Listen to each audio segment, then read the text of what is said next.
ভাইরে ভাই, বিশ্বাস করেন লাল শাক দেখলে ছোটোবেলার কথা মনে পড়ে যায় যে ছোটোবেলায় কত মজা করে লাল শাক দিয়ে ভাত খেতাম। ভাত খেলে ভাতগুলো লাল হয়ে যেত, দেখতে অনেক ভালো লাগতো।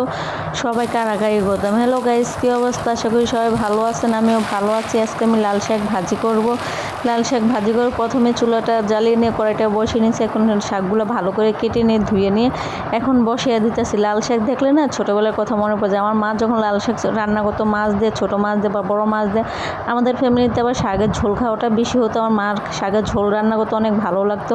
সেজন্য এখনও আমি শাকের ঝোল খেতেই ভালোবাসি। বেশিরভাগ একটা ভাজি করা হয় না, সবসময় শাকের ঝোল খেতেই ভালোবাসি।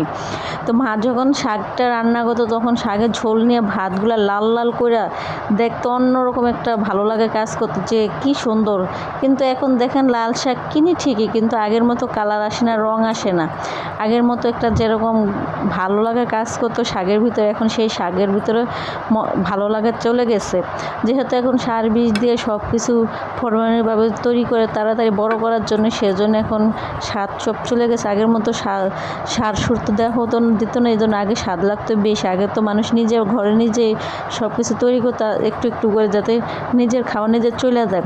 তো বাজার থেকে যেহেতু শাকগুলো আনছে দেখে অনেক পছন্দ হয়েছে। তার আগের দিনে একবার দেখছিলাম, দেখে পছন্দ হয়েছে, কিন্তু কোটার ভয়তে নিয়ে আসেনি। যেহেতু আমি শাক কাটাকাটি, মাছ কাটাকাটি এগুলো একদম পছন্দ করি না। আমি সবসময় ঘর দুয়ার গোছগাছ করতে ভালোবাসি। তো এক একজনের এক একটা অভ্যাস থাকে। অনেকে আছে রান্না বাড়া করতে, মাছ টাছ কাটা এগুলো ভালোবাসে, কিন্তু আমার ক্ষেত্রে আলাদা। আমি ঘর দুয়ার সবসময় গোছগাছ পরিপাটি করে রাখতে ভালোবাসি। কিন্তু কী করবো, মেয়ে হয়েছে তো, জন্ম নিয়েছিস তখন তো করে খাওয়াই লাগবে। যে মানুষটি শাকগুলো বেছে দিত, মাছ কেটে দিত, সে মানুষটা এখন আমাকে মনে করেন ছেড়ে চলে গেছে। সে নিজের ভালো মনে করে কোথায় যে গেছে কোনো খোঁজ খবর নেই। সে এখনও মোবাইলটা বন্ধ রয়েছে। আমি দিন রাত প্রতিনিয়ত তাকে যোগাযোগ করার চেষ্টা করি। তো শাকগুলো নামিয়ে এখন ভাতটা একটু সেঁকা দিয়ে নিয়েছি, যেহেতু আমার এটা প্রতিদিনের কাজ, সেই জন্য ভাতগুলো একটু সেঁকা নিয়ে, তো সেঁকা দেওয়ার সময় শাকের যে ঝোলটা হয়েছে সেই ঝোলটা আমি ফালিয়ে দিতে আছে। যেহেতু শাকের ঝোলটা বেশি ভাজি করবে, সেই জন্য ঝোল রাখবো না, নাহলে বেশি ঝোল থাকলে শাকটা ঝরঝর হবে না, শাকটা নরম নরম হয়ে যাবে। শাক ঝরঝরা থাকে একটা ভালো লাগে কাজ করে, জন্য শাকটা যাতে শক্ত শক্ত থাকে সেজন্য ঝোলটা ভালো আছে। তো ভাত সেঁকে দেওয়া শেষ, শাকটা এখন আমি আলাদা একটা পাত্রের মধ্যে ঢেলে নিয়ে এখন পরিমাণ মতো পেঁয়াজ কুচি, রসুন কুচি, পরিমাণ মতো মরিচ দিয়ে তেল দিয়ে দিলাম। তেলও শেষ, তেল কিনি হয় না, যেহেতু হাতে কোনো টাকা পয়সা নেই, এখন একটু খুবই কষ্টে চলা লাগতেছে।